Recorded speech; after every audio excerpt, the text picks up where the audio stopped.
नमस्कार प्रिय दर्शकों, कैसे हो। उम्मीद करता हूँ कि आप सब अच्छे होंगे।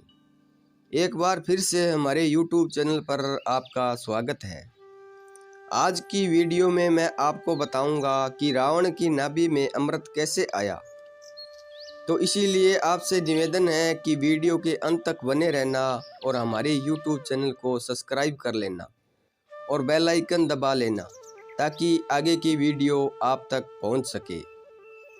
आपने रामायण में यह भी सुना होगा कि रावण को अमरता का वरदान था। रावण की नाभि में अमृत आरोपित किया गया था, जिसके कारण रावण अमर हो गया। उसे मारना कोई साधारण बात नहीं थी, लेकिन आपको यह जानकर हैरानी होगी कि रावण की नाभि में इस अमृत को स्थापित कैसे किया गया। आज हम इसी के बारे में बात करेंगे। एक समय की बात है, बाली और रावण के बीच युद्ध हुआ, जिसके परिणाम स्वरूप इस युद्ध में महाराज लंकेश को शरीर के अंदरूनी चोट लगी, जिससे कि लंकापति रावण बहुत ज्यादा बीमार पड़ गया था। इसी बात को लेकर मंदोदरी बहुत ज्यादा चिंतित हो गई और उसने मन ही मन यह निर्णय लिया कि मैं महाराज रावण को अमर बनाकर रहूंगी। मंदोदरी ने अपने पति को अमर बनाने के लिए अपने माता पिता की सहायता ली। मंदोदरी अपने माता पिता के पास पहुंची। उन्होंने अपनी सारी आपबीती बताई।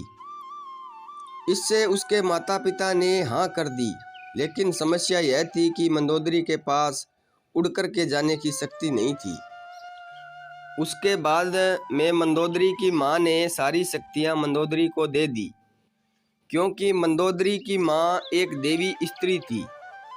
मंदोदरी की माँ से मंदोदरी ने शक्तियाँ प्राप्त करके वह चंद्रलोक चली गई। चंद्रलोक में जा करके उन्होंने चंद्रदेव के सामने अपने पति यानी कि लंकापति रावण की दीर्घायु के लिए पूजा का बहाना बनाने का ड्रामा रचा। चंद्रदेव तथा वहाँ के देवता इस बात को समझ नहीं पाए कि मंदोदरी की चाल क्या है, मंदोदरी यहाँ क्यों आई है।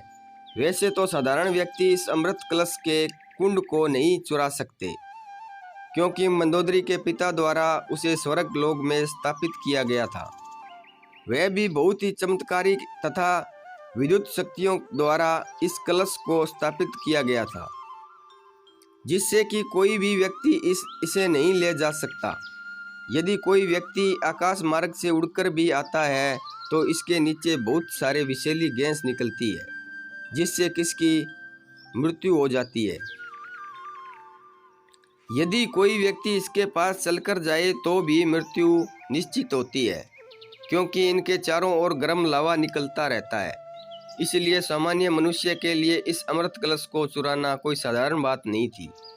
चंद्रलोक का एक नियम है कि चंद्रदेव साल में एक बार अश्विन मास की पूर्णिमा के दिन इस अमृत कलश को वहां से निकालते हैं तथा धरतीवासियों के कल्याण के लिए कुछ बूंदे धरती पर गिराते हैं। अब मंदोदरी के सामने यह अच्छा मौका था, क्योंकि जिस दिन मंदोदरी गई थी उसके 2 दिन बाद ही पूर्णिमा थी। इसलिए मंदोदरी को अमृत कलश चुराने का अच्छा मौका मिल गया। जैसे ही पूर्णिमा की रात्रि को चंद्रदेव ने अमृत कलश वहां से बाहर निकाला, तभी रावण की पत्नी मंदोदरी ने मौका पाकर अमृत कलश को चुरा करके भागने लगी, जिसके कारण देवताओं को इस बात का पता चल गया और देवताओं ने मंदोदरी का पीछा किया। पीछा करने पर मंदोदरी बहुत ज़्यादा ही घबरा गई और उसने अमृत कलश को देवलोक में एक खिड़की में अमृत कलश को छोड़ दिया तथा उसमें से अमृत की कुछ बूंदे को अपनी अंगूठी में भर के उसके ऊपर ग्रह का नंग लगा दिया और अपने साथ लेकर आ गई। मंदोदरी अमृत लेकर धरती लोक पर पहुंच गई थी। उसके बाद उसने रावण को अमर करने के लिए अपने देवर विभीषण का सहारा लिया। वह एकमात्र लंका में ऐसे व्यक्ति थे जो कि धर्म, पूजा पाठ तथा सकारात्मक प्रकृति के विचारधार वाले व्यक्ति थे। मंदोदरी ने यह सारी घटना विभीषण को बताई। पहले तो विभीषण ने उसका विरोध किया, मगर मंदोदरी के बहुत समझाने के बाद वह तैयार हो गया। लेकिन विभीषण ने एक शर्त रखी थी कि इस बात का पता हमारे दोनों के अलावा और किसी को नहीं होना चाहिए। इस बात से रावण की पत्नी मंदोदरी भी सहमत हो गई और उन्होंने शरद पूर्णिमा के दिन ही इस अमृत की बूंद को रावण की नाभि में अमृत स्थापित करने का निर्णय लिया। पूर्णिमा की रात्रि को मंदोदरी तथा विभीषण ने रावण को अशोक वाटिका में बुलाकर के मदिरा के साथ कुछ जड़ी बूटियां पिलाकर के रावण को बेहोश या अचेत किया। रावण की अचेत होने के बाद कमलनाल पद्धति द्वारा विभीषण ने उस अमृत की बूंदों को रावण की नाभि में स्थापित कर दिया, जिसके कारण रावण अमर हो गया। अब रावण का सिर भी कट जाता तो वह भी जिंदा हो जाता। मेडिकल लाइन में भी नाड़ी का संपूर्ण ज्ञान जिसको होता है उसका वेस्क्युलेट सर्जन बोलते हैं। पूरे विश्व में विभीषण उस समय का एकमात्र वेस्क्युलेटर सर्जन था। इस प्रकार रावण की नाभि में अमृत स्थापित किया गया। अमृत रावण की नाभि में स्थापित क्यों किया? क्योंकि जो अमृत की बूंदें मंदोदरी रावण के लिए लेकर आई थी वह पर्याप्त नहीं थी।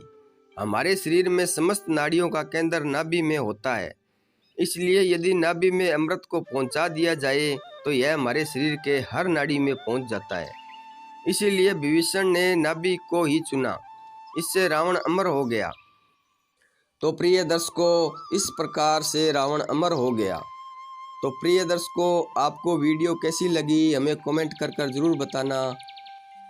तो मिलते हैं अगली वीडियो में, तब तक अपना ख्याल रखना। जय श्री कृष्णा, धन्यवाद।